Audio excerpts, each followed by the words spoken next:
সকল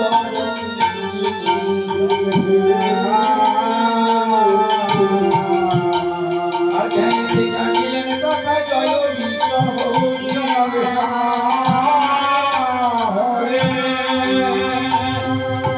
অন্তর্যামিনী মা মনসা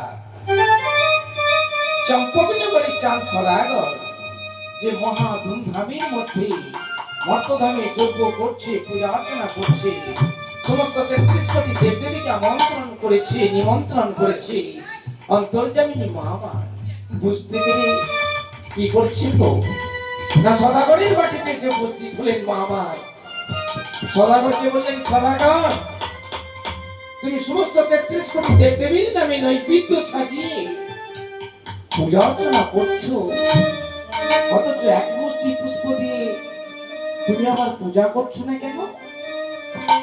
সদাগর বললেন, তুমি কোন দেবী? কেন? আমি হচ্ছি শিবকন্যা পদ্মা। সদাগর বললেন, না সম্ভব, যে হস্তে পূজা আমি দেব শিলপানি কখনো বুঝব ওই দেবী আমার সর্বশান্ত করেছে, 6 পুত্রকে আমার সপ্তাহাঘাতে নিধন করেছে, সপ্ততরীকে আমার কৃষ্ণকালী রহির জলে ভরাট করেছে। দূর হয়ে যা, আমার সামনে থেকে তুই দূর হয়ে যা, তোকে হামতাল বাড়ি দিয়ে শেষ করে দেব। সদাগর রাগান্বিত হয়ে ক্রোধান্বিত হয়ে অন্তর্যামিনী মা মনসাকে কি করলেন গো না হামতাল বাড়ি দিয়ে তাকে অপমান করলেন যে তোকে শেষ করে দেব। বাবা সদাগরের নিকট অপমানিত হয়ে বুদ্ধির সাগরী নেতবরের কাছে গমন করলেন মা মনসা। ওই নেত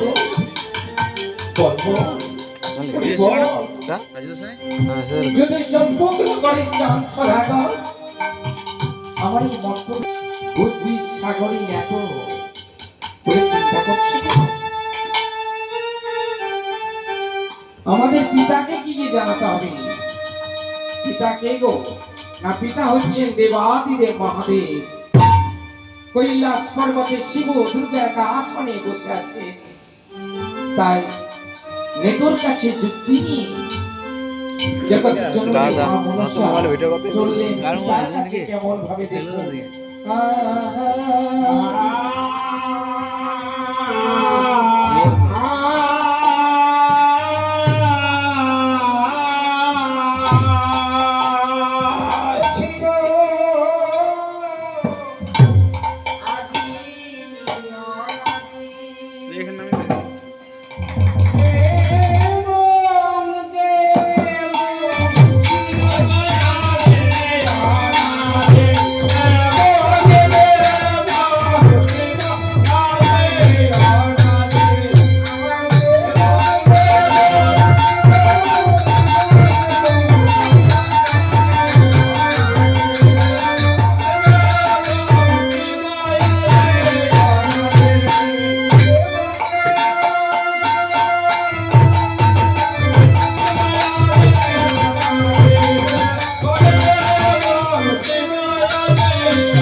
দেবাদিদেব মহাদেব আনন্দিত মনে পদ্মাকে দেখি রত্ন সিংহাসনে বসেছে। তাই দেবাদিদেব মহাদেব পদ্মাকে জিজ্ঞাসা করছেন, পদ্মা কেমন আছিস মা? পদ্মা বললেন, বাবা গো, আমি না মরে কোন রকমে বেঁচে আছি। সে কি মা, তোর কিসের এত দুঃখ? এমন কথা বলছিস কেন? বলবো না বাবা, কারণ তোমার ভক্ত সম্পর্কটা করে বর্তমানে যোগ্য করছি, আর সেই যোগ্যে নির্দেশ করে দেবদেবীকে নিমন্ত্রণ করেছি, আমন্ত্রণ করেছি, তাদের নামে নৈবেদ্য সাজিয়ে পূজা অর্চনা করছি। আর আমি পূজা চাইলে কি বলে কেন বাবা? আমাকে চ্যাং মুড়ি কানি বলে অপমান করে বাবা। তাই বাবা মারা করতে হয়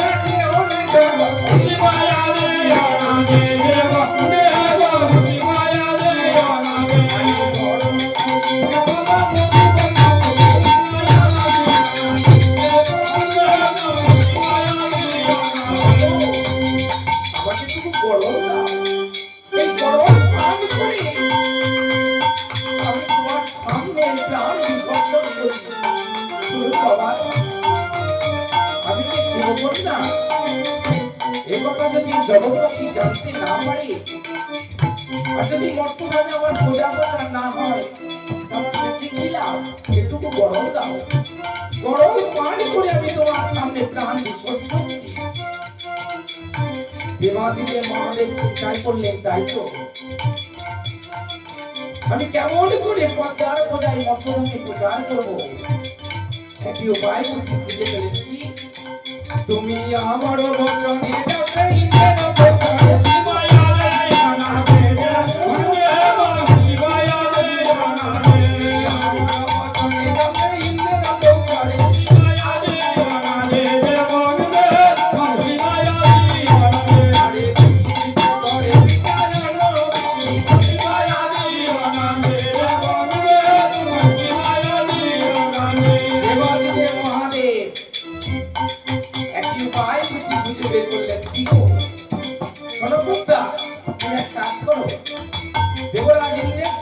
গমন করো। আর ইন্দ্রের সভাতে দুই বিদ্যমান আছে, বন্যাজার কন্যা উষা এবং কামের পুত্র নিরুদ্ধ। তাদের তুমি মর্তধামে যাদব বৎসরের জন্য ভিক্ষা নিয়েছো, তাদের প্রত্যেক তোমার মর্তধামে পূজা প্রচার হবে। তাই পিতার কাছে চুক্তি নিয়ে মা মাত্রলেন কোথায় গো? ইন্দ্রের সভাতে। তখন সেই কন্যা ছাড়িয়া কথা করে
এমন সময় পদ্মাসে দেব সভা থেকে উপস্থিত হয়েছে।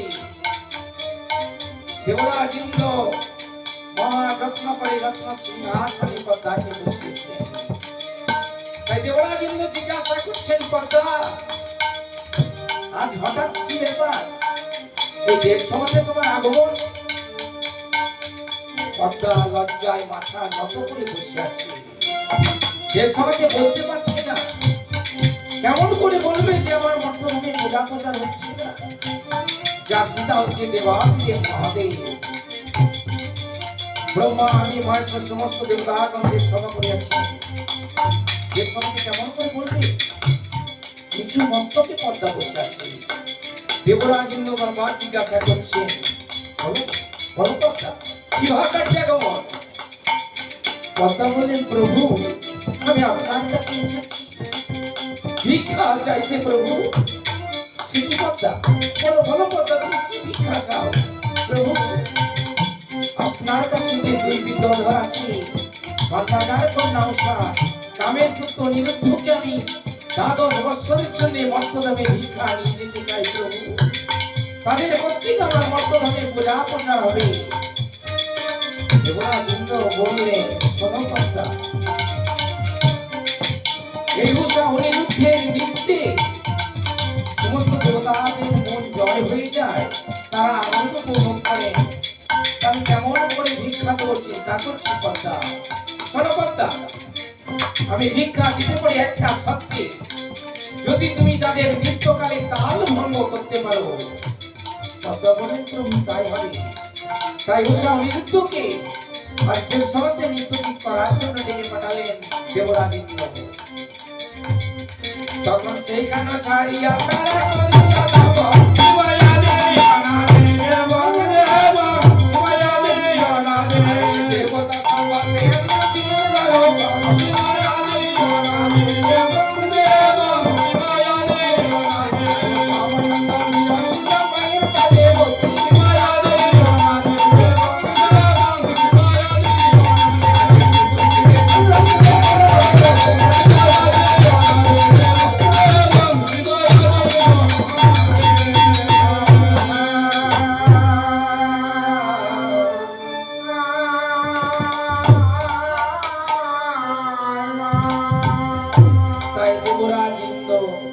উষা অনিরুদ্ধকে দেবসভাতে ডেকে পাঠালেন।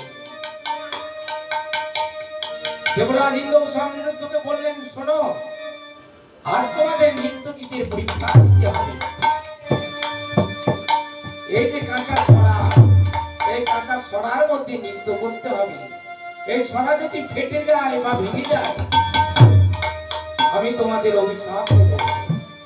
উষা অনিরুদ্ধ বললেন, প্রভু, যদি আপনার আশীর্বাদ থাকে, তাই কাঁচা ছড়া কেন, আমরা সঙ্গে নৃত্য করে দেখিয়ে দেব প্রভু। তাই দেবসভাতে সমস্ত দেবতাগণের সম্মুখে উষা অনিরুদ্ধ কেমন ভাবে নৃত্য গীত করছে দেখো।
জয় করে নেয় তাহলে তো দেবরাজ কিন্তু অভিশাপ দেবেন না। আর দেবরাজ কিন্তু যদি অভিশাপ না দেন তাহলে তো আমার মনের আশা পূর্ণ হবে না। আমি তো জানি মা মনসা কি বললো জানেন, ওষা অনিরুদ্ধ সেখানে নৃত্য গীত করছে, মা আমার রাক্ষসের মূর্তি ধারণ করে দাঁড়ালেন। তখন রাক্ষসের মূর্তি দেখে তাল ভঙ্গ হলো,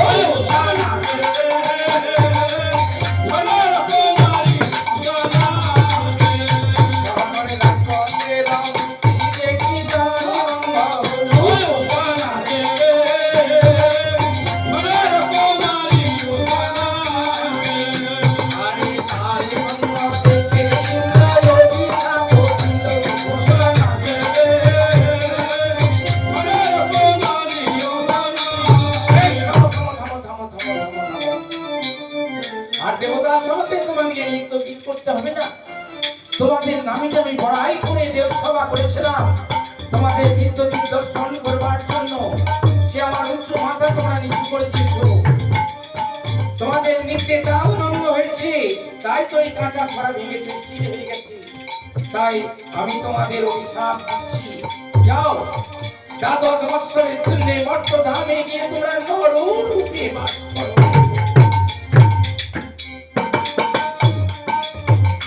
মাগো কামানন্দ বিরাজিত তোমার করে গানা দেবে কুমারী আদি চতুর্দিকে দণ্ডক দিলে বলো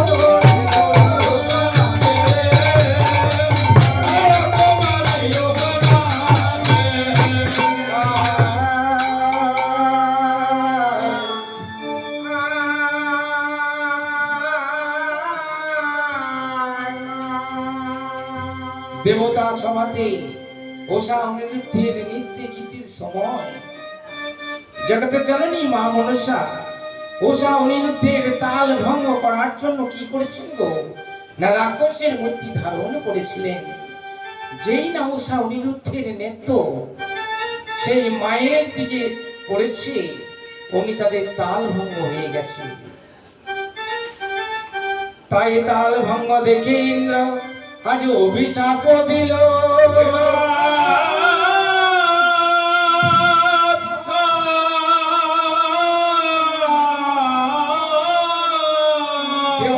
বলে শোনো অনিরুদ্ধ, এই দেবসভাতে নৃত্য গীতে যে তোমরা তাল ভঙ্গ করেছো, আমার উঁচু মাথা তোমরা নিচু করে দিয়েছো, তাই আমি তোমাদের অভিশাপ দিচ্ছি, যাও দ্বাদশ বৎসরের জন্য মর্তধামে গিয়ে তোমরা নররূপে বাস করো।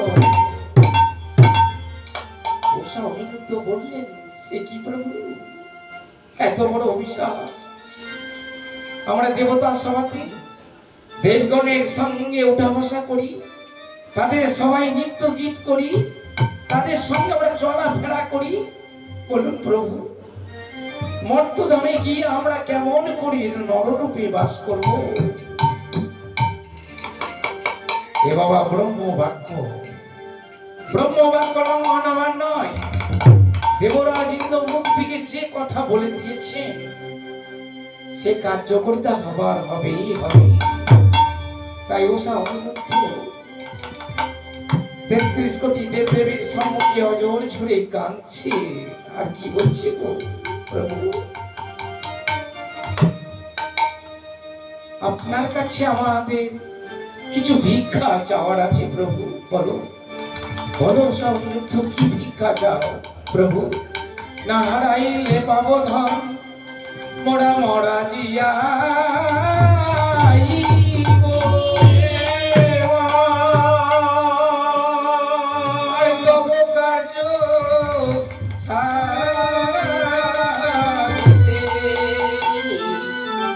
আমরা এই মত লোকে যাব।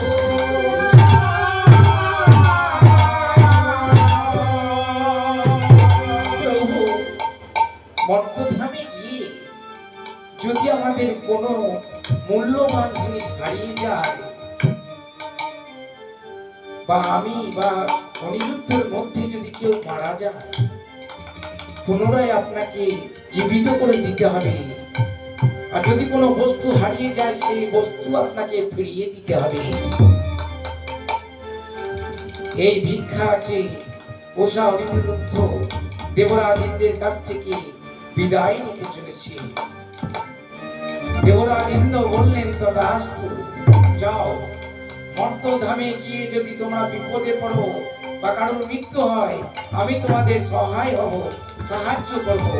পুনরায় তোমরা সেই জিনিস ফিরে পাবে বা প্রাণ ফিরে পাবে।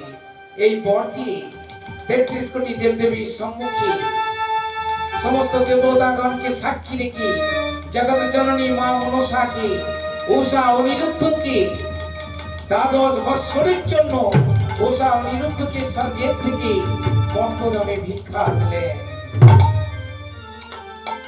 তাই মা আমার কি করলেন গো, দেবতা সভাতে সৈকৃত হলেন যে আমি 12 বছর পর উষা অনিরুদ্ধকে পুনরায় দেবতা সভাতে ফিরিয়ে দিয়ে যাব।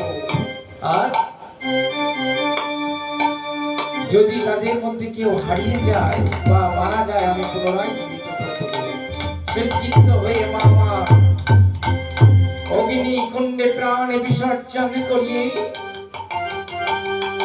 যমুনা তীরে ঘোর কর্ম করে মর্তধামে কার কার বাড়িতে জন্ম দিচ্ছেন গো, না চম্পক নগরে ঘর চাঁদ সদাগর, জাতিতে গন্ধ ফণিক চাঁদ পূজে না শঙ্কর।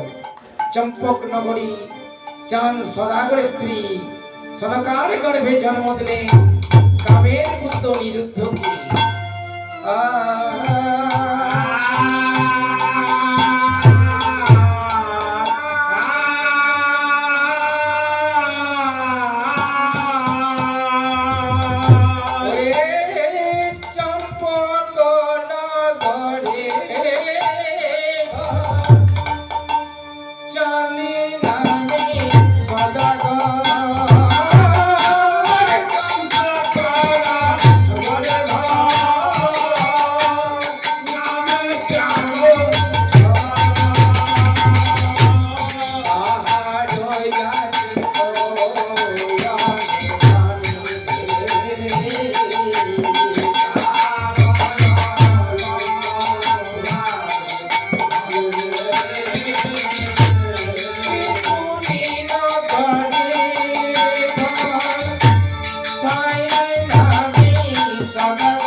কোথায় কোথায় জন্ম দিলেন গো, না চম্পক নগরে চাঁদ সদাগর স্ত্রী সরকার গর্ভে জন্ম দিলেন কামের পুত্র অনিরুদ্ধকে। পুত্রের বয়স যখন 1 দিন 2 দিন 3 দিন যখন 6 দিন তার বয়স হয়েছে, হ্যাঁ গো মা, আমরা কি বলি সেটের দিন 6 দিন যখন ছেলের বয়স হয়, ষষ্ঠীর দিন। তা সনকামিনী কি করেছেন, ষষ্ঠী পূজা করে সুতিকা গাড়ি অর্থাৎ আতুর ঘরে মসিপত্র স্বর কলম রেখেছেন, যে সেটেরা দিন কি বলি গো, বিধাতা পুরুষ আছেন পুত্রের কপালে লিখন লিখতে। তা সেটেরা দিন আজ বিধাতা পুরুষ এসেছেন পুত্রের কপালে লিখন লিখতে। 1টি রাত্রি 4টি প্রহর দুটি দুটি করে প্রহর ভাগ করে নিয়েছেন ধাত্রীমা আর সনকাবিনী। ধাত্রীমা বলতে দাইমা। প্রথম পর দ্বিতীয় পর জাগ্রত আছেন কে না ধাত্রীমা, তৃতীয় পর চতুর্থ পর জাগ্রত কে আছেন না সনকাবিনী।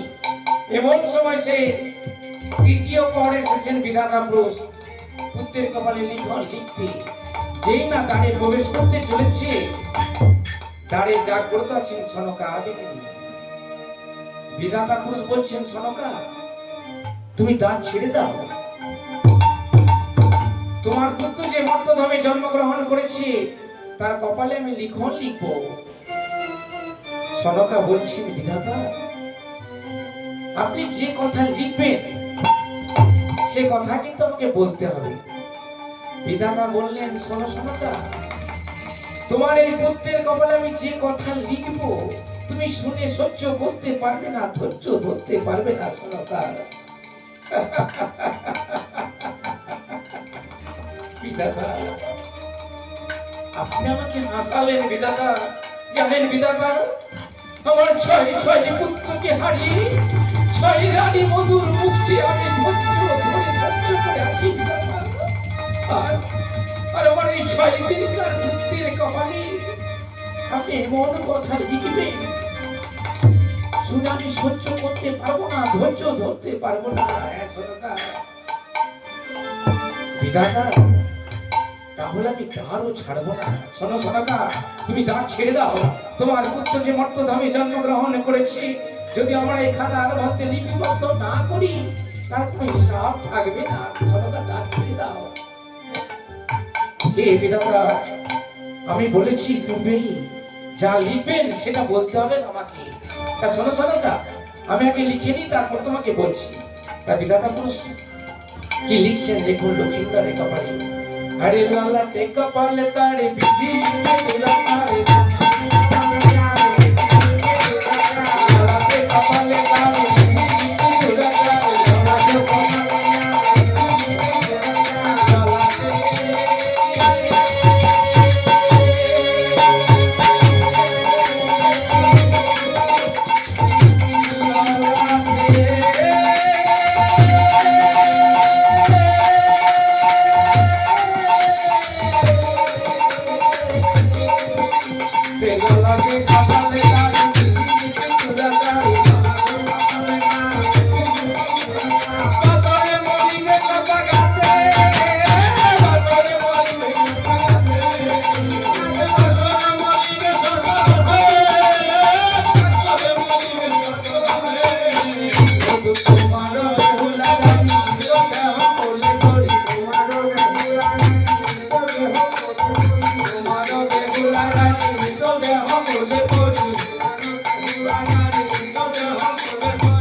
মর্তধামে চম্পকনগরে চাঁদ সরাগরের বাড়িতে জন্ম নিল সনকার গর্ভে।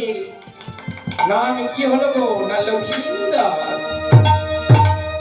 তাই চাঁদ বেনের পুত্র যদি হইল লক্ষিন্দর বেহুলার জন্ম শুনো কত দিনান্ত। আরে শারদ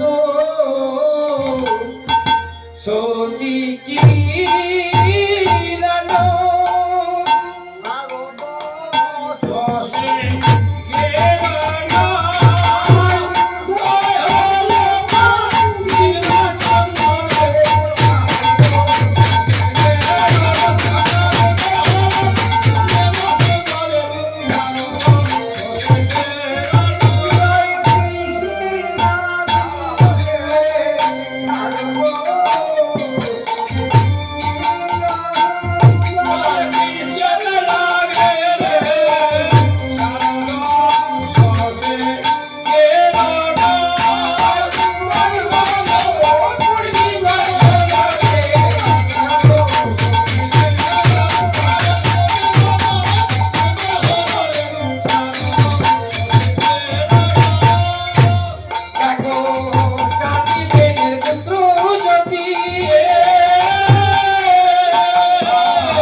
তাহারও বনিতার নাম হয় অমলা সুন্দরী। অমলার গর্ভে মামার জন্ম দিলেন বন্ডাদার কন্যা উষাকে। মর্তধামে জন্ম হওয়ার পর তার নাম কি হলো না বেহুলা। বেহুলা লক্ষিন্দর মর্তধামে জন্মগ্রহণ করলো। পূর্ব জন্মে ছিল উষা অনিরুদ্ধ। মর্তধামে তাদের নাম হলো বেহুলা লক্ষিন্দর। আস্তে আস্তে তারা বড় হতে চলেছে। চম্পকনগরের চাঁদ সদাগর সপ্ত তরী নিয়ে বিদেশে বাণিজ্যে যাত্রা করেছিলেন। মর্তধামে মনসা পূজা প্রচার না করার জন্য আবার কি করেছে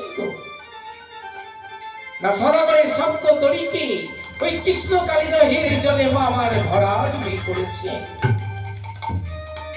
বহু দুঃখে কষ্টে বহু দিনান্তের পর সদাগর যখন বাড়ি ফিরে এসেছে, এসে দেখছে কি গো একটি বিবাহযোগ্য পাত্র। তাই সনকার সঙ্গে যুক্তি করছে, সনকা আমাদের পুত্র লক্ষিন্দর তো বড় হয়েছে, তার জন্য একটি পাত্রী অন্বেষণ করতে হবে। সনকা বললেন শুনুন, আমাদের এই গৃহে যত ভালো মন্দ কর্ম হয়, শুভ কর্ম, আমাদের কুলপুরোহিত দ্বিজ জনার্দনই ঠিকঠাক করে দেন। তাকে আমাদের এই কুলপুরোহিত দ্বিজ জনার্দনকে ডেকে নিয়ে আসুন। তাই নেরা দুঃখে দিয়ে কুলপুরোহিত দ্বিজ জনার্দনকে ডেকে নিয়ে এলেন। তখন সেই খানা ছাড়িয়া নেরা আজ করিল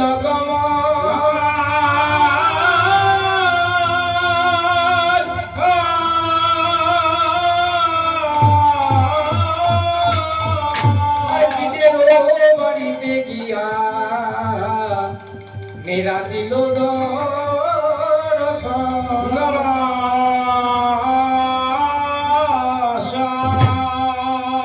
তাই কুলপুরোহিত দ্বিজ জনার্দনকে সঙ্গে নিয়ে নেরা দূত এসেছেন রাজবাড়িতে।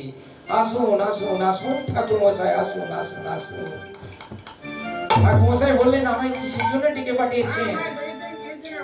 আসুন আসুন ঠাকুর মশাই, শুনুন আমাদের লক্ষিন্দর বড় হয়েছে, তার জন্য একটি পাত্রী অন্বেষণ করতে হবে। তা আপনার সন্ধানে কি কোনো পাত্রী আছে? তো বলুন বলুন। আমার সন্ধানে এখন গোটা 3-4 পাত্রী আছে। হ্যাঁ ঠাকুর মশাই, এর আগে যখন জিজ্ঞাসা করতাম তখন তো বলতেন যে আমার হাতে 100-200 আছে, আর এখন আবার 3-4টি বলছেন কেন? এখন আমাদের ঘরকালি বাজার নাই বাবা। পটকালি বাজার নাই? হ্যাঁ, ঘরকালি কেন, বাজার। কি হয়েছে গো? ফোনটা আনিয়েছেন মোবাইল। এখন মোবাইলে দেখে সব দেখি। আচ্ছা আচ্ছা, তা হ্যাঁ ঠাকুমশাই, হ্যাঁ। তাহলে ব্যবসা খুব খারাপ, আরে করছে, ভাঙুন, ভাঙুন। প্রজাপতি অফিস বন্ধের মতো নাকি? তা হ্যাঁ ঠাকুমশাই, হ্যাঁ। পাত্রী আমার 2-3টা আছে, এখন মোটামুটি করে বুঝতে লাগছে। তা পাত্রীতে কি নাম? প্রথমে কি পাত্রী নিয়েছে? পাত্রীটির নাম হচ্ছে চন্দ্ররূপা। চন্দ্ররূপা। শুনুন ঠাকুমশাই, হ্যাঁ। আমি হচ্ছি শশাগড়ের রাজা চাঁদ সদাগর। তা আমার এই পুত্রবধূর নাম যদি চন্দ্রা হয়, তো ও নামে তো কন্যাটিকে আমি পুত্রবধূ করতে পারবো না।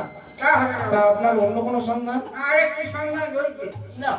নাম দিয়েছে পদ্মাবতী।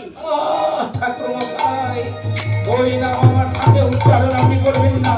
ওই পদ্মায় আমার সর্বশান্ত করেছি, ছয় পুত্রকে সাত আঘাত নিধন করেছি, সত্য তুলিকে আমার কৃষ্ণকালী রাধের জন্য কারাডবি করেছে। ঠাকুরমশাই, ওই নাম আমার সামনে যদি কেউ উচ্চারণ করে, তার আমি জিভাটা টেনে ছিঁড়ে দিতে পারি। ও নাম আপনি উচ্চারণ করবেন না ঠাকুরমশাই। যদি আপনার সন্ধানে আরেকটি রয়েছে। আরেকটি আছে, কি নাম বলুন? পাত্রীর নাম হচ্ছে বেহুলা সুন্দরী। কি বললেন? সেই নিচেনি নগরের সাহেবের ঘরে। বেহুলা সুন্দরী, বেহুলা সুন্দরী। নিছুনি নগর। হ্যাঁ, পিতার নাম কি? সাহেব সদাগর। সাই সদাগর। হ্যাঁ হ্যাঁ হ্যাঁ হ্যাঁ, সাই সদাগর জগৎ বিখ্যাত বণিক। সাই সদাগর, আমরা তো একসঙ্গে বিদেশে বাণিজ্য যাত্রা করতাম। শুনুন ঠাকুরমশাই, আর বিলম্ব করবেন না, এক কাজ করুন, আপনি ঘটক সেজে এই মুহূর্তে আপনি সে নিছুনি নগরে যাত্রা করুন। তাই কুলপুরোহিত দ্বিজ জনার্দন ঘটক সেজে আজ দেখুন কেমন ভাবে সে পাত্রীকে সম্পত্তি নিছুনি নগর যাত্রা করছেন।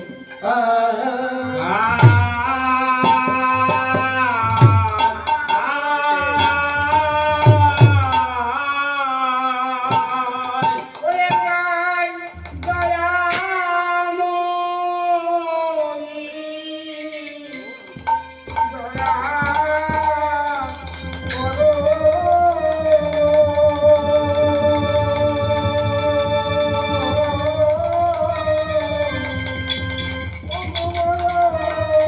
দয়া করো।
দেখো বসতে এখনো দিল জড়াই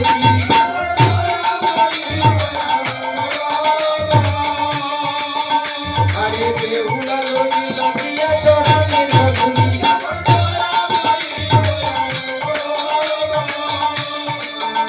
আরে ঘটক দেখিল তারে আবুদ রঘুলি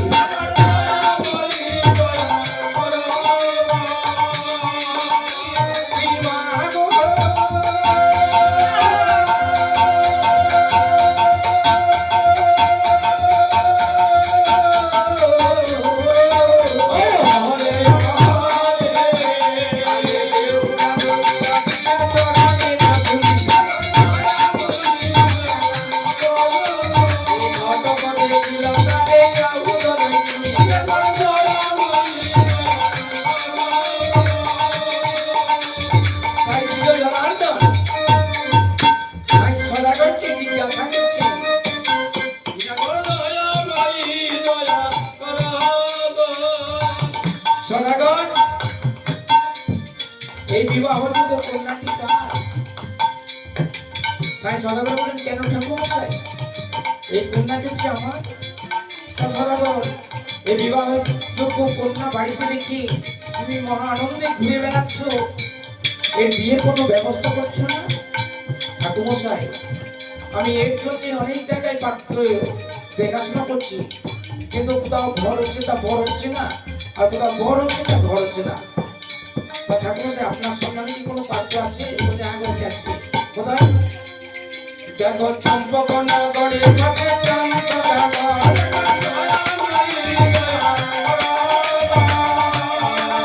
দেখো চম্পক নগরে থাকে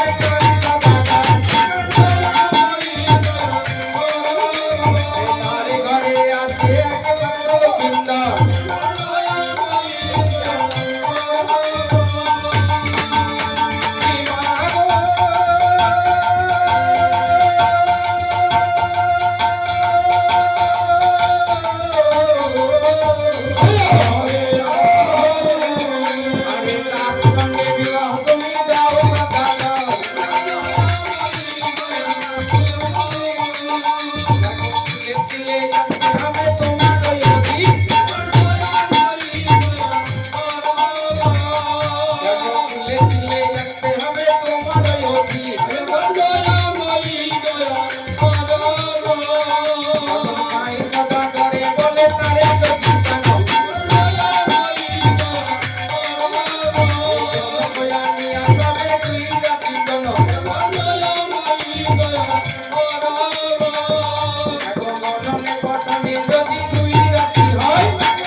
বলি বিয়ে বললি তো বিয়ে দেওয়া যাবে না দেখতে হবে পাত্র এবং পাত্রীর সঙ্গে মিলন আছে কি না আছে তাই নিজ জনগণকে বললেন শুনুন আপনি এক কাজ করুন এই দেবতা স্থানে বেহুলা লক্ষিন্দরের নামে খড়ি পেতে দেখুন তাদের দুজনের মধ্যে মিলন আছে কি না তাই দেবতা স্থানে যেমন খড়ি পাচ্ছে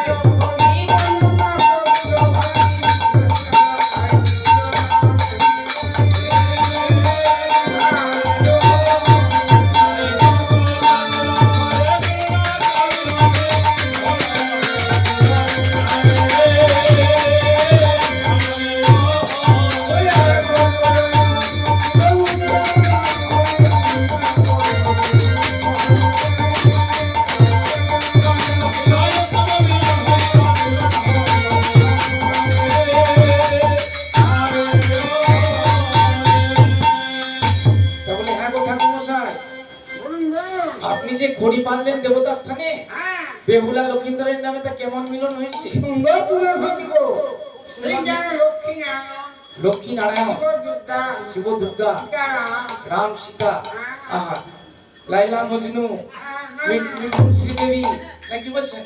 না গো মশাই, যদি এখানে আমার বেহুলার বিবাহ দেওয়া হয় চম্পকনগরে লক্ষিন্দরের সঙ্গে, তাতে কোনো অঘটন ঘটবে না তো?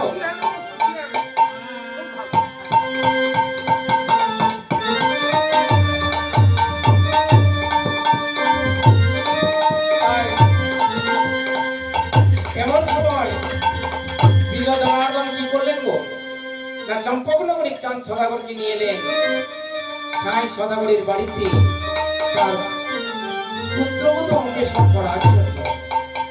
তখন সেইখানে ছাড়িয়া যান আজ করিল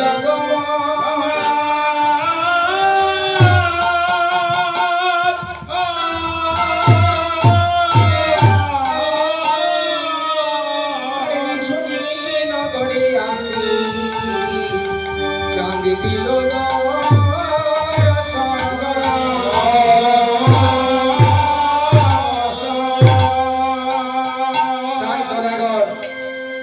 চাঁদ সদাগরকে দেখে আনন্দিত মনে পাত্র অর্ঘ দিয়ে বসালেন গৃহে। মঙ্গল শঙ্খধ্বনি আর উলুধ্বনি করতে করতে চম্পকনগরে চাঁদ সদাগর বললেন, বিআই মশাই শুনুন, আপনি তো আমাকে চেনেন, আমি আপনাই চিনি।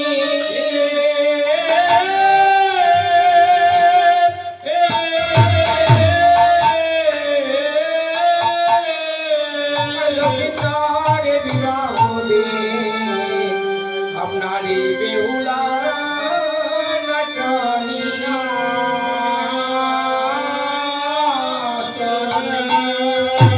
সাই সদাগর বলে, বিয়াই আমার ওই কথা বলা। দুই বিয়াই যখন আজ একত্রে কথা বলছে, সাই সদাগর এবং চম্পকনগরী চাঁদ সদাগর, যাতে বিয়েটি ভেঙে না যায়, জনার্দন কি করলেন গো, না তামা তুলসী নিয়ে দুই বিয়াইকে সৈকৃত করে নিলেন।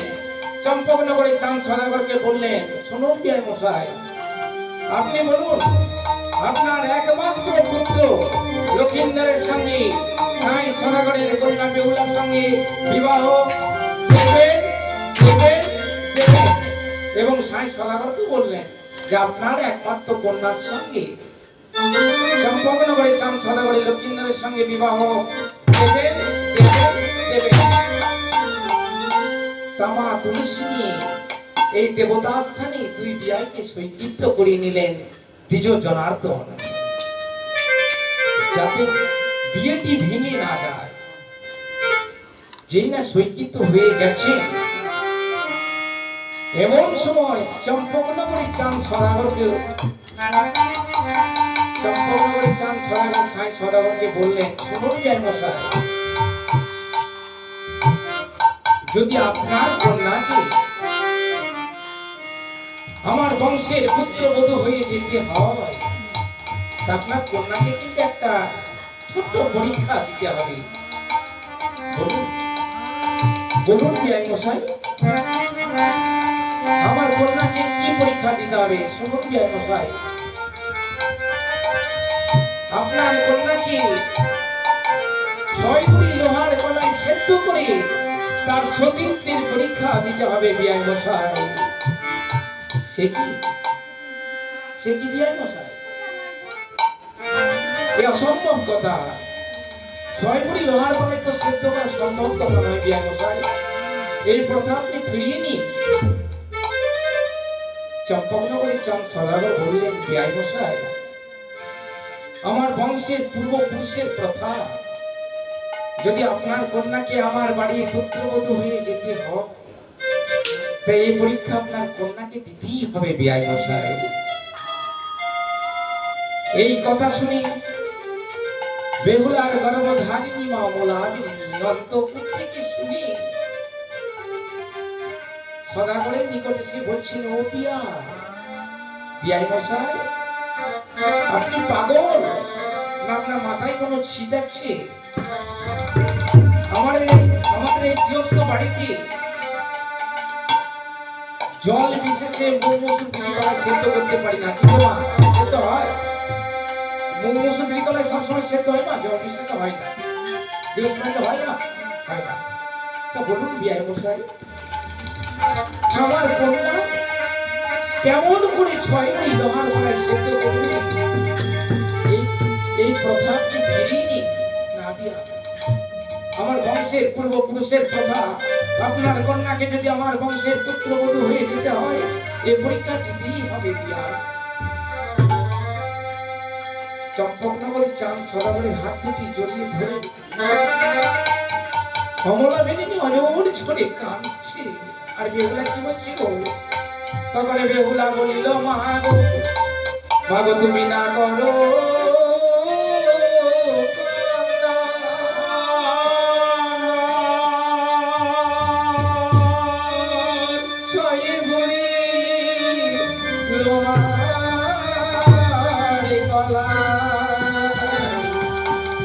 আমি করিব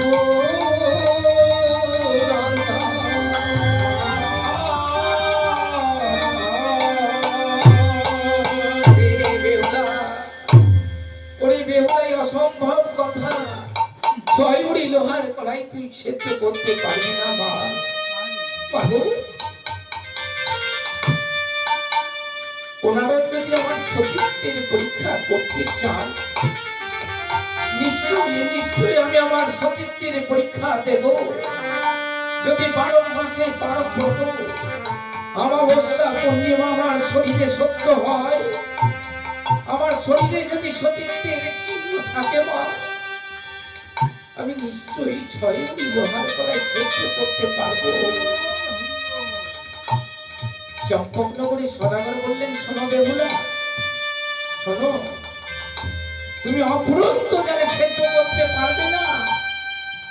2.5 হালা কাঁচা বিনা নিয়ে, কাঁচা হাঁড়ি, কাঁচা সরা নিয়ে 2.5 নিমেষের মধ্যে তোমাকে 6 মুড়ি লোহার কড়াই সেদ্ধ করতে হবে বেহুলা। বাবা গো, আপনি আমাকে যেমন ভাবে বলবেন আমি তেমনি ভাবে সেদ্ধ করবো বাবা। তাই বেহুলা পক্ষে কলসি নিয়ে ওই পুষ্করিণীতে স্নান করবার জন্য যাত্রা করছে বেহুলা। অন্তরে যাবেনি মা মনসা। মা আমার বলছেন, শোন বেহুলা, তুই যতই অহংকার কর না কেন, আমি যদি তোকে পর না দিই, তুই 6 মুড়ি লোহার কড়াই সেদ্ধ করতে পারবি না বেহুলা। তাই মা আমার কি বললো জানেন? বেহুলাকে ছলনা করবার জন্য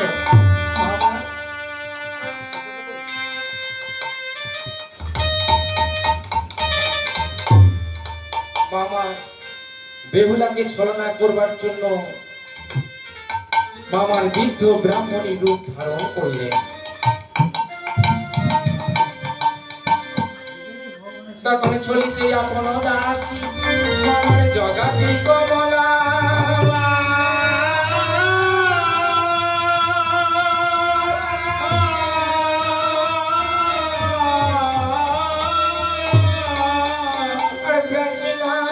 ব্রাহ্মণী রূপে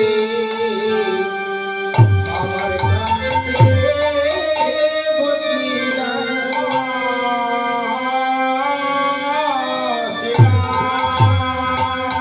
বেহুলা যে ঘাটের মধ্যে স্নান করবে, সেই ঘাটে জগৎ জননী মা মনসা বৃদ্ধ ব্রাহ্মণী রূপ ধারণ করে দক্ষিণ ধারে বসে রইলেন ঘাটে।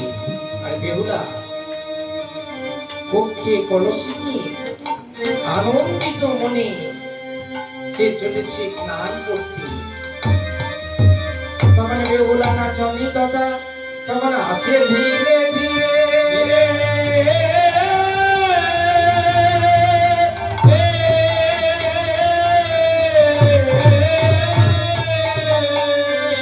গগনে ঝাঁপ দিয়া জলে পড়ে আরে বেহুলা নাচনি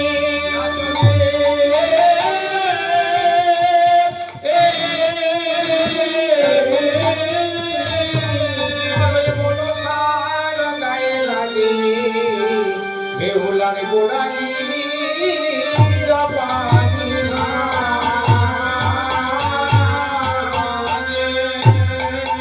বেহুলা যেই না জলের মধ্যে ঝাঁপ দিয়ে পড়েছে অমনি বেহুলার পায়ের জল মনসার মস্তকে লেগেছে। মা আমার বলেন এই বেহুলা তুই কি কানা অন্ধ না চোখে দেখতে পাস না আমি যে খাটের মধ্যে বসে আছি আর তোর এই পায়ের জল আমার মাথায় দিলি। বেহুলা বলছে এই বুড়ি চুপ, জানিস জানিস এই পুকুরটা কার, এই মানব সরোবরটা কার, এই পুষ্করটা কার? এটা হচ্ছে আমার বাবা।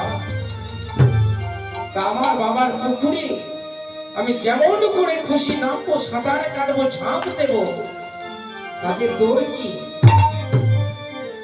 মা মনসা দেখলেন হ্যাঁ বেহুলা রাগান্বিত হয়েছে, বলছে হ্যাঁ হ্যাঁ সত্যি তো, এই পুকুরটা তোর বাবার, এই মানব সরোবরটা তোর বাবার, আর তোর বাবার পুকুরের ঘাটে আমি বসে আছি, এ তো আমারই দোষ।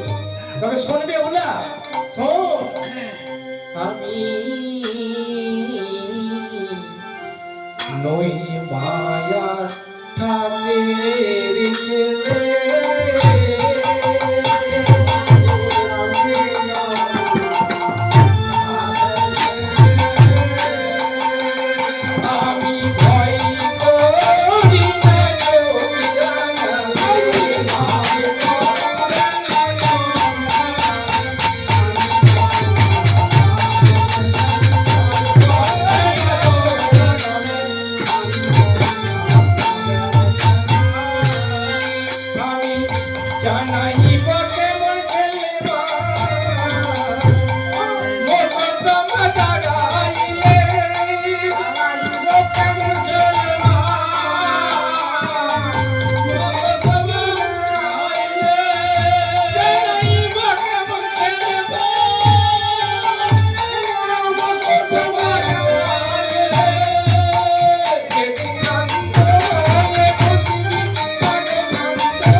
আর আমিও স্নান করতে এসেছি, দুজনে একসঙ্গে স্নান করবো,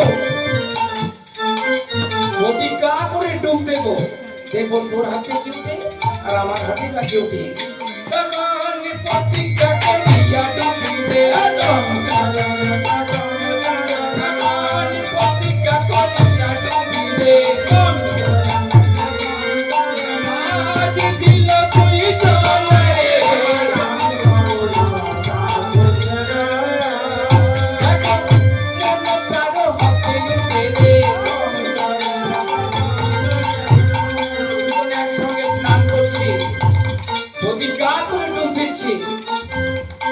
মায়ের হাতে কি উঠছে দেখুন, এখন চলনি মা মনসার হাতে কি উঠছে, মায়ের হাতে উঠছে গো না শঙ্খ চক্র গদা পদ্ম।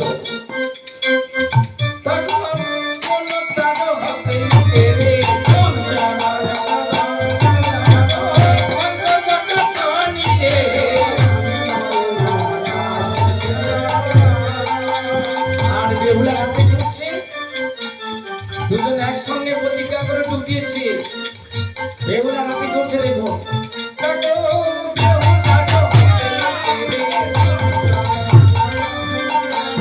আজ সুবর্ণ পানি রে। বেহুলা রাতে কি উঠেছে জানেন? সুবর্ণকান্ত অর্থাৎ সোনার চুড়ি। তখন কঙ্কন দেখিয়া গে আজ তারে দিল বাসরে ঘরে খাবি পতি তুই পাবি মনে ছয় বুড়িল আর কলাই সেদ্ধ হইবে অনায়াস। এই বলে দেবী তথা আজ গেলেন নিজ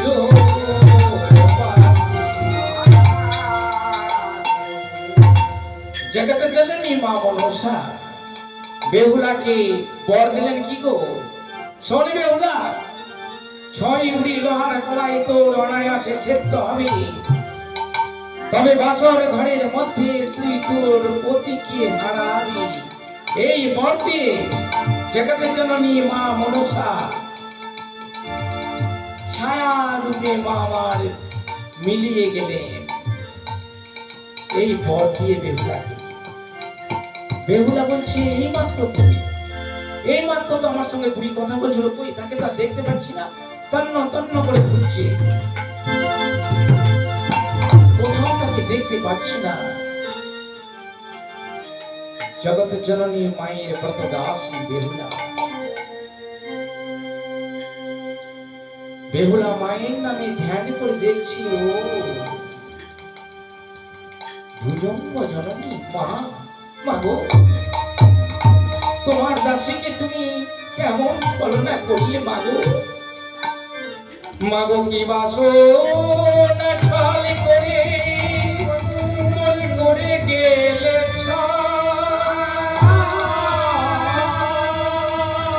আসলে রূপে কেন মা তোমার দেখাই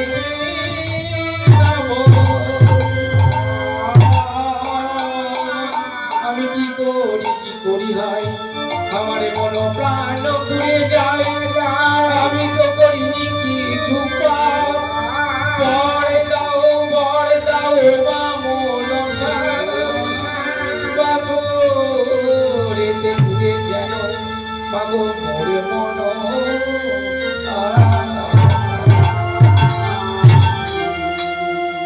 বেহুলা কাঁদছে, মাগো আমি তো কোনো অন্যায় করিনি, কোনো পাপ করিনি, তবে কেন তোমার দাসীকে তুমি এমন ছলনা করলে, এমন দুঃখ দিলে। তাই বেহুলা ওই পুকুর থেকে জল নিয়ে পক্ষে নিজ গৃহে গমন করল। মাটিতে রেখে একটি তিউড়ি তৈরি করলো, একটি উনান। চম্পকনগরী সদাগর বলেছে, আড়াই হালা কাঁচা বিনা নিয়ে, কাঁচা হাড়ি কাঁচা সরা নিয়ে 2.5 নিমেষের মধ্যে তোমাকে 6 বুড়ি লোহার কলাই রন্ধন করতে হবে। তাই বেহুলা কাঁদছে, বেহুলা কাঁদছে, মাকে বিভোর ভরে ডাকছে, আর কি বলছে গো মাগো, আজ আমার বড় বিপদ, এই বিপদ থেকে তুমি ছাড়া তো আমার আর কেউ নেই মা,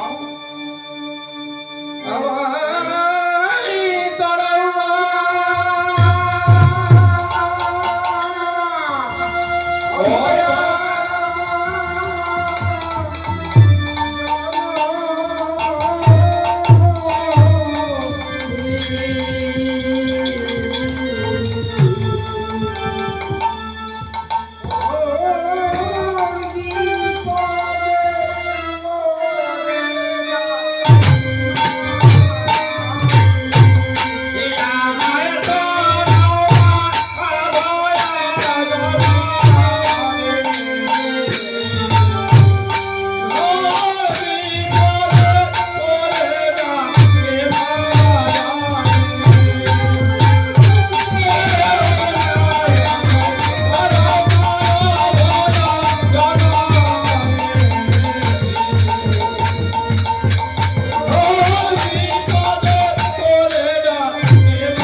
উড়ানের মধ্যে চাপিয়েছি।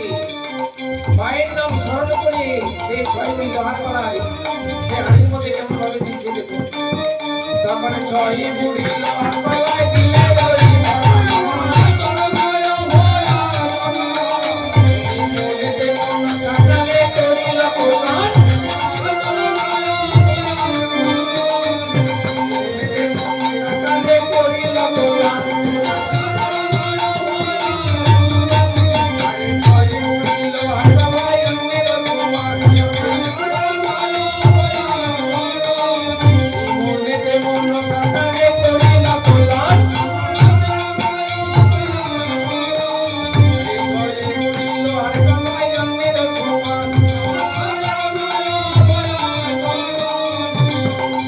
জগজ্জননী মায়ের বরদাসী বেহুলা মায়ের নাম স্মরণ করে যেই না সে ছয় বুড়ি লোহার গলায় হাড়ির মধ্যে দিয়েছি।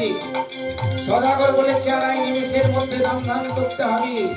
আড়াই হাওয়া কাঁচা বিনা নিয়ে কাঁচা হাড়ি কাটা সরাতে জগজ্জননী মায়ের আশীর্বাদে কি হয়েছে গো? ছয় বুড়ি লোহার গলায় অন্ন সমতুল্য সেদ্ধ হয়েছে। জগৎ বিখ্যাত বণিকের কন্যা বেহুলা কি করেছে না সে ছয় বুড়ি লোহার গলায় সেদ্ধ করে সোনার থালায় করে চম্পকনগরের চান সদাগরের কাছে নিয়ে যাচ্ছে। তখন ছয় বুড়ি লোহার গলায় হইল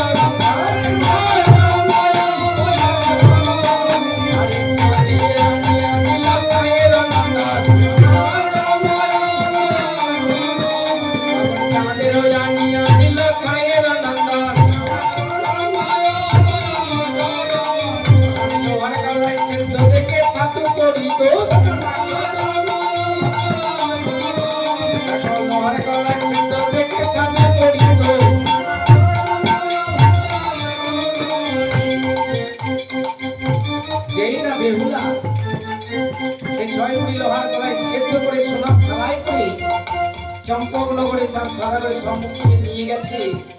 সে লোহার গলায় সেদ্ধ দেখে সাধুকে বলছে গো তোমার পতিব্রতা কন্যা বটে নাই কোনো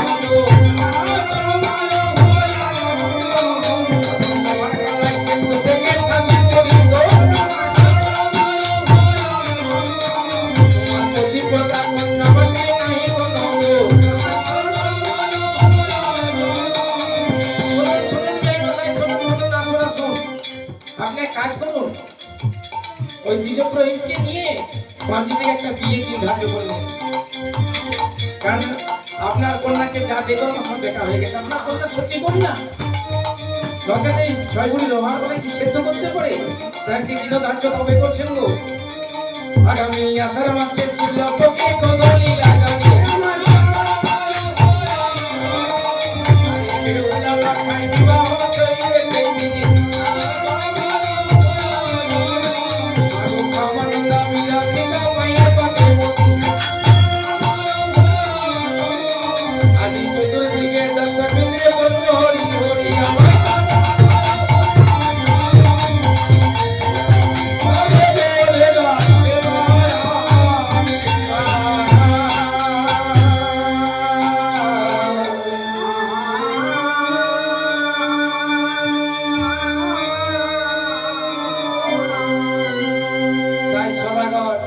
বিবাহ দিন ধার্য করলেন। আগামী আষাঢ় মাসে শুক্লপক্ষে পূর্ণিমার দিন গৌধূলি লাগবে। নিঝুনি নগর থেকে সাই সদাগর চম্পকনগরে ফিরে এলো। সনকার সঙ্গে যুক্তি করছে, আহা আমার লক্ষিন্দরের জন্য কি সুন্দরী একটি পাত্রে অন্বেষণ করে এলাম। যেমন কন্যা রূপ রং চেহারা আমার লক্ষিন্দরের সঙ্গে খুব সুন্দর সাজ মানতে হবে। সনকা বললেন, সদাগর আমার লক্ষিন্দরের বিবাহ দাও, তাতে কোনো অমত নেই। তবে দেবতার সঙ্গে বিবাহ তুমি কি তবেই যদি লক্ষিন্দরের বিবাহ দিতে তাতে ভালো হতো। কারণ বিয়ের পর আমার ছয় পুত্র আমাকে ছেড়ে চলে গেছে। তাই আমার মনের মধ্যে বড় ভয় হচ্ছে গো, যে হয়তো বিয়ের পর লক্ষিন্দর আমাকে ছেড়ে চলে যেতে পারে। এমন সময় স্বর্গের থেকে প্রতিধ্বনিত হচ্ছে, জগৎ জননী মা মনসা বললেন, শোন সদাগর আমি এখনো বলছি তুই আমার পূজা কর, নচেৎ যেদিন তোর পুত্র লক্ষ্মীন্দরের বিবাহ দিবি সেই দিন সেই রাত্রে আমি বাসর ঘর থেকে চুরি করবো। সদাগর বললেন ঠিক আছে, যেদিন বিবাহ দেব লক্ষ্মীন্দরে আমি পুত্র বধূ সবাই বসে থাকা লোহার বাসর ঘরে। তাই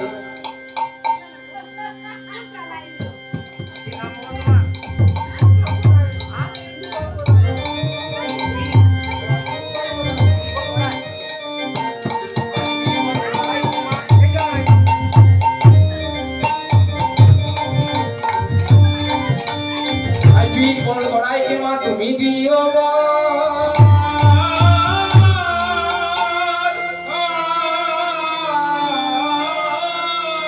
আরে কল্যাণ কুশলে রাখো মাগো যুগ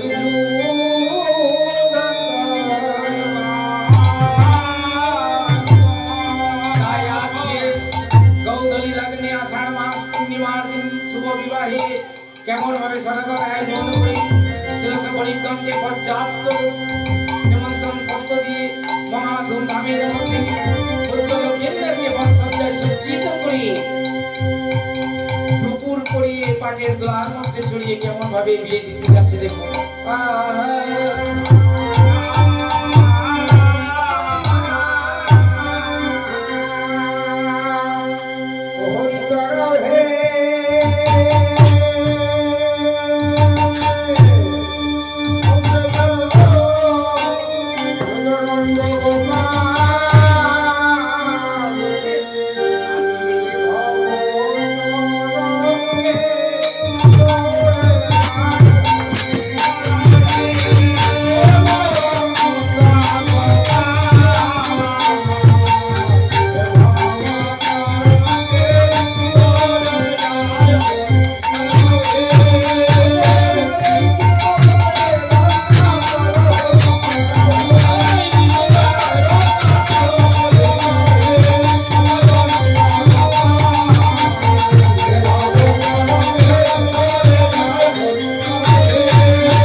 তার পুত্র লক্ষ্মীন্দরকে বরসজ্জায় সজ্জিত করে যখন শ্রীনগরে যাত্রা করেছে, আর বেহুলার বান্ধবীগণ বেহুলাকে কেমন ভাবে সাজাচ্ছে দেখুন।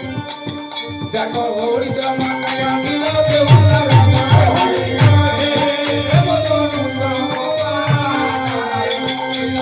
বেহুলা মাতায়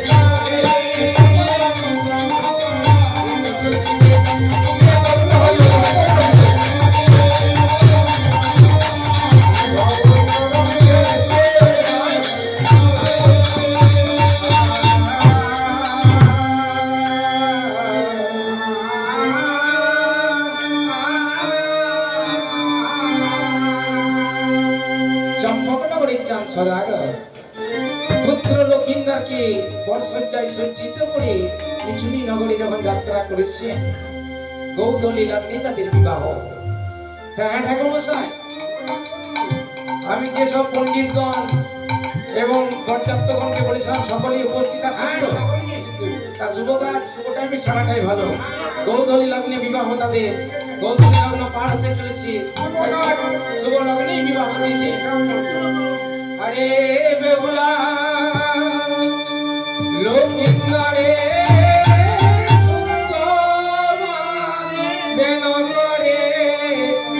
সগনে পড়িল জয়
লগ্নে শুভ লগ্নে বেহুলা লক্ষিন্দরের বিবাহ হয়ে গেল। এমন সময় বেহুলার গর্ভধারিণী মামলা জামাইকে বরণ করে মৃত্তিকা বাসর ঘরে নিয়ে গেছে।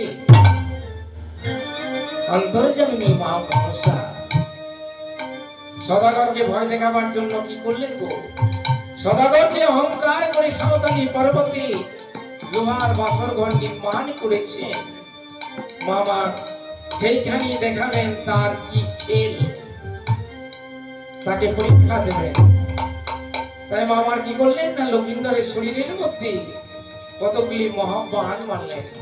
সর্বঙ্গ সুন্দর লক্ষিন্দর চৈতন্য হয়ে পড়ল। বেহুলা কাঁদছে, পর্যাপ্তগণ কাঁদছে। এইমাত্র তো লক্ষিন্দরের শুভ লগ্নে বিবাহ হলো। জামাই হাঁটতে হাঁটতে মৃত্তিকার বাসর ঘরে গেল, কি এমন হলো যে চৈতন্য হয়ে গেল? জগজ্জননী মায়ের বড় দাস বেহুলা মাকে অনুনয় বিনয় করে সন্তুষ্ট করে পতির মঙ্গল কামনা করে পতিকে সুস্থ করে তুললেন। এইসব দেখে চম্পকনগরের সদাগর সাই সদাগরকে বললেন, বিয়াই মশাই, এক মুহূর্ত বিলম্ব করবো না। পুত্র এবং পুত্রবধূকে নিয়ে আমি সাঁওতালি পর্বতে লোহার বাসর ঘরে সাজিয়ে দেবো। ছয় পুত্র মরে বিয়াই আমার এই মনসার হাতে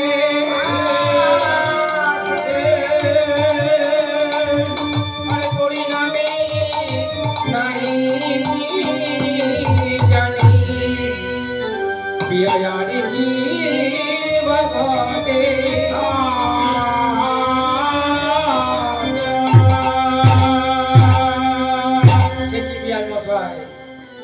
আপনার ওই দেবতার সঙ্গে বিবাদ, ওই একথা তো আমি পূর্বে জানি না।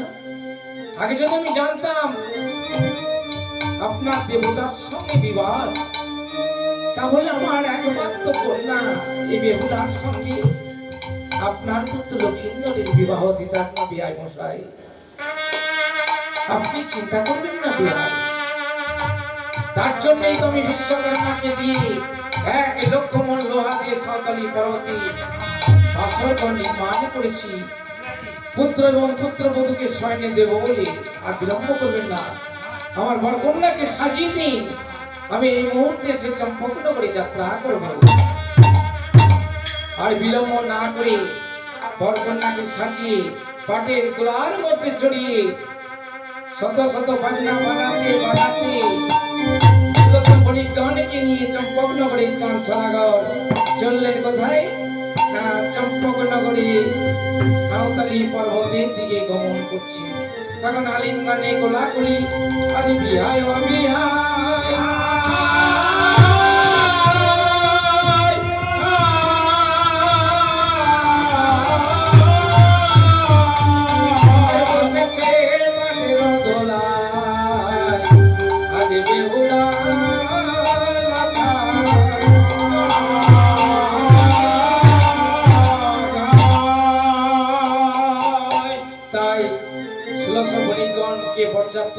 তাদেরকে নিয়ে মহা ধুমধামের মধ্যে হাজার বাজনা বাজাতে বাজাতে সে তার পুত্র এবং পুত্রবধূকে নিয়ে যাচ্ছে।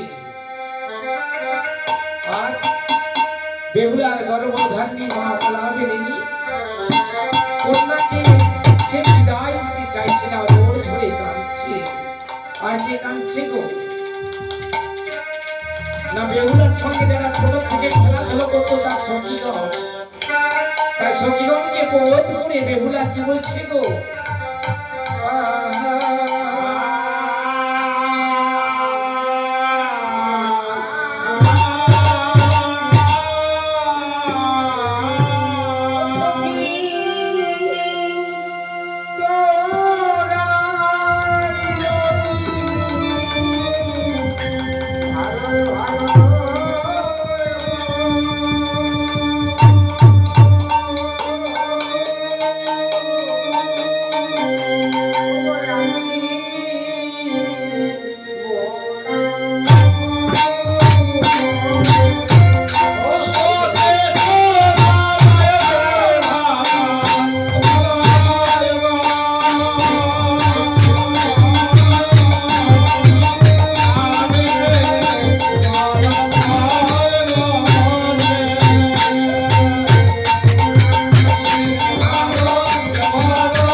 এই যে লোহার বাসর ঘরে তুমি আর আমি বন্দি। গো বেহুলা, এই বন্দি অবস্থাতে তো আমাদের আজ নিদ্রা জাগা ভালো, নিদ্রা যাওয়া ভালো না জাগরণ করা ভালো? জাগরণ ভালো। তাহলে বেহুলা, এই বাসর ঘরের মধ্যে তো এমনি এমনি বসে জাগরণ করা যাবে না, কোনো কিছু একটা খেলা নিয়ে থাকতে হবে। তোমার বাপের বাড়িতে তুমি কি খেলা শিখেছো গো? বেহুলা বললেন, প্রাণনাথ, আমার পিতার বাড়িতে আমি পাশা খেলা অর্জন করেছি। তাই লক্ষিন্দর বললে, শোনো বেহুলা, এই পাশা খেলার জন্য পঞ্চপাণ্ডব নিয়ে বনবাসে যেতে হয়েছে। এই পাশা খেলায় যদি তুমি আমাকে হারাও, আমাকে ছেড়ে তুমি থাকতে পারবে না, আর আমি যদি তোমাকে হারাই, তোমাকে ছেড়ে আমি থাকতে পারবো না। বেহুলা বললেন, না প্রাণনাথ, আমরা দুজনে বাজি রেখে খেলবো, কোন রেখে? তাই বেহুলা বলল, শুনুন না, আপনি যদি আমাকে পাশা খেলায় পরাজিত করতে পারেন, আমি আপনাকে দেবো 7 কোণ করি, 7 কোণ করি। আর শোনো বেহুলা, তুমি যদি আমাকে পরাজিত করতে পারো, আমি তোমাকে দেবো 9 কোণ করি। 9 আর 7 কত ছিল? তখন 9 আর 7 গো হইল না।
সকালে নাগে নাগে বলে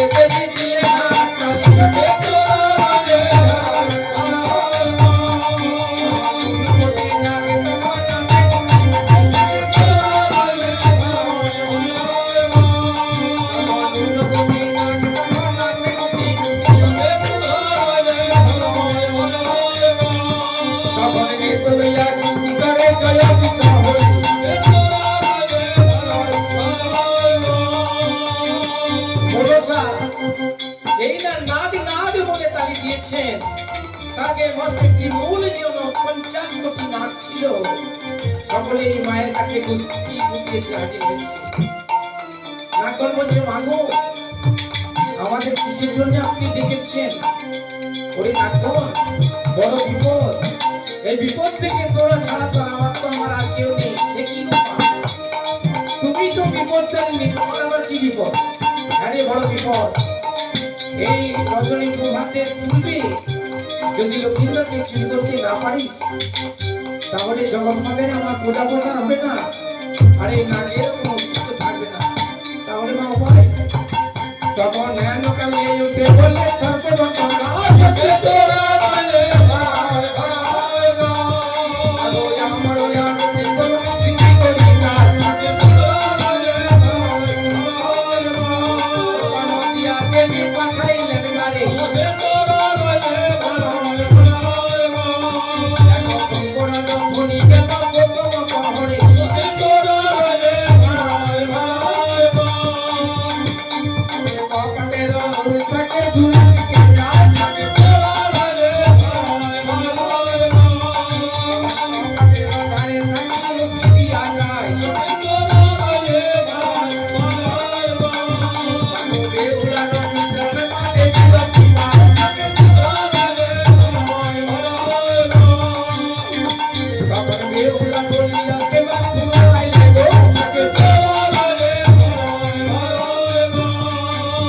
ও বুড়ো, বলি কাল বিবাহের দিন তুমি আসতে পারবে বলে আমাকে বাসর ঘরে দেখা করতে এসছো? ছি, ছি, ছি। কি লজ্জার কথা। এই বাসর ঘরে তোমাকে আমি সম্মান করবো কিছু জিনিস নেই। এই যে কাঞ্চনের বাটি অর্থাৎ সোনার বাটিতে যে কাঁচা দুধ আছে, এই দুধ পান করে তুমি আমার সম্মান রক্ষা করো। গঙ্গরাজ লক্ষ্মীকারকে চুরি করবে কি গো? সে লজ্জায় তোমার কি করছে? তখন হ্যাঁ যেমন হয়ে গঙ্গ করে দুধপান,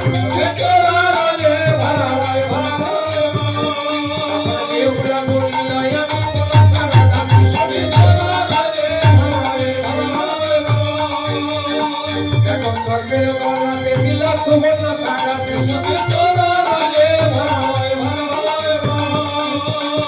তুমি অমৃত বিকিয়ে খাও বলিতে তোমারে,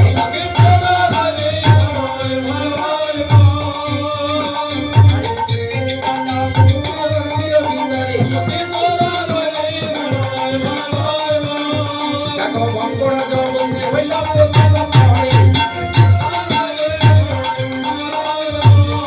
দেখো দ্বিতীয় মহারানী গগনমণ্ডলে, তাই বেহুলা মধুর বচন বলে দ্বিতীয় পরে কালদণ্ডকে বন্দী করলো। তৃতীয় পরে উদয়কাল, চতুর্থ প্রহর। বাবা নেতৃত্ব বলছে হ্যাঁ নেত, হয়তো আমার আর বোঝা বোঝার হবে না, কারণ রাত্রি যদি অবসান হয়ে যায় আর যদি লক্ষ্মীন্দর চুরি না হয় তাহলে তো আমার মনের আশা পূর্ণ হবে না, আর জগন্নাথের আমার বোঝা বোঝা হবে না। নেত বলে শোনো শোনো, এইসব নাগের দ্বারা কোনো কাজ হবে না। ওই কৃষ্ণ কালিদাসের তীরে যে কালীনাথ আছে, ওই কালীনাথকে তুমি ডেকে নিয়েছো, সেই লক্ষ্মীন্দর চুরি করতে পারবে। তাই ঝন্টু ঢ্যামনাকে দিয়ে মারাইকে সারথি করে কৃষ্ণ কালীদাসের কালীনাথকে নিয়ে এলো মামা। তাই মামা কি করছেন না, পুষ্প পান দিয়ে সাজিয়ে কালীনাথকে পাঠাচ্ছেন লক্ষ্মীন্দরকে চুরি করতে। তখন সে এসে ভাগো রাত্রি বলে ভুলাঙ্গ জানানি,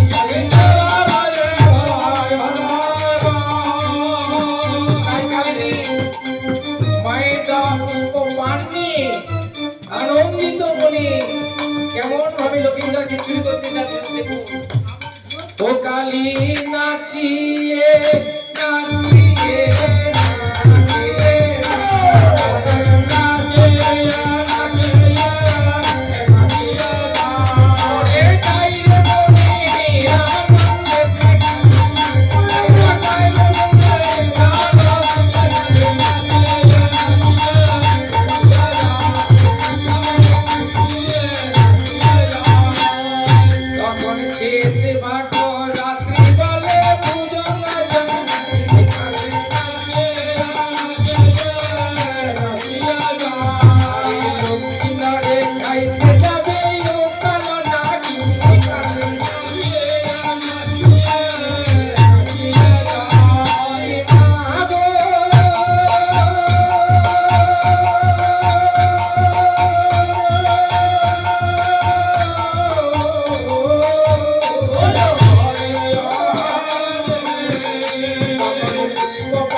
লোহার বাসন করে গিয়ে যেই না স্নান করে নিঃশ্বাস ছেড়েছি, বিশ্বকর্মা স্নান করে ছিদ্র রেখেছিল সুস্থ সন্তান ছিদ্র, কিন্তু কালীনাগের আকৃতি কেমন গো না পঞ্চশত ভেড়া পর্বত সমান করি সে বাসনে প্রবেশ করতে পারছে না। তাই কি করছি তখন মামা বলে কালী ডাকিতে লাগি, আরে শিবাতি করে মায়ের আসন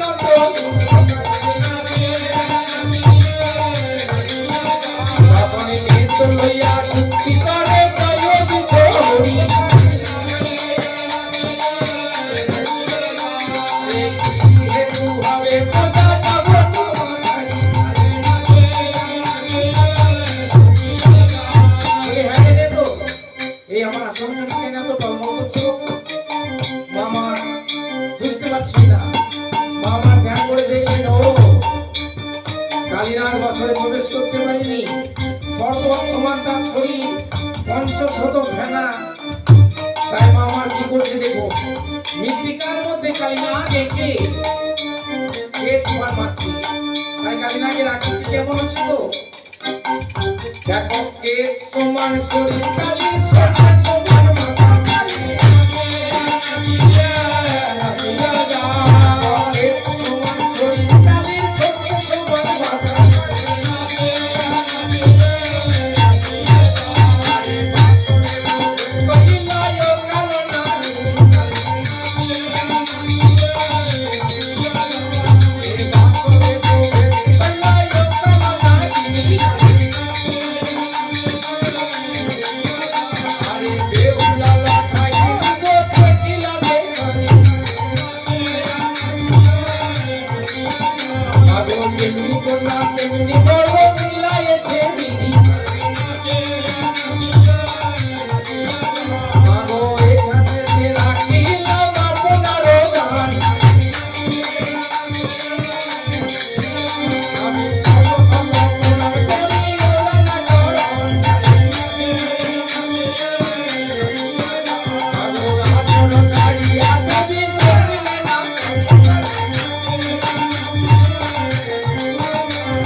এই গানটি গিয়ে আমরা শেষ করবো, আপনারা সকলেই দুটি করতালি দিয়ে পরে এই গানটি করবেন।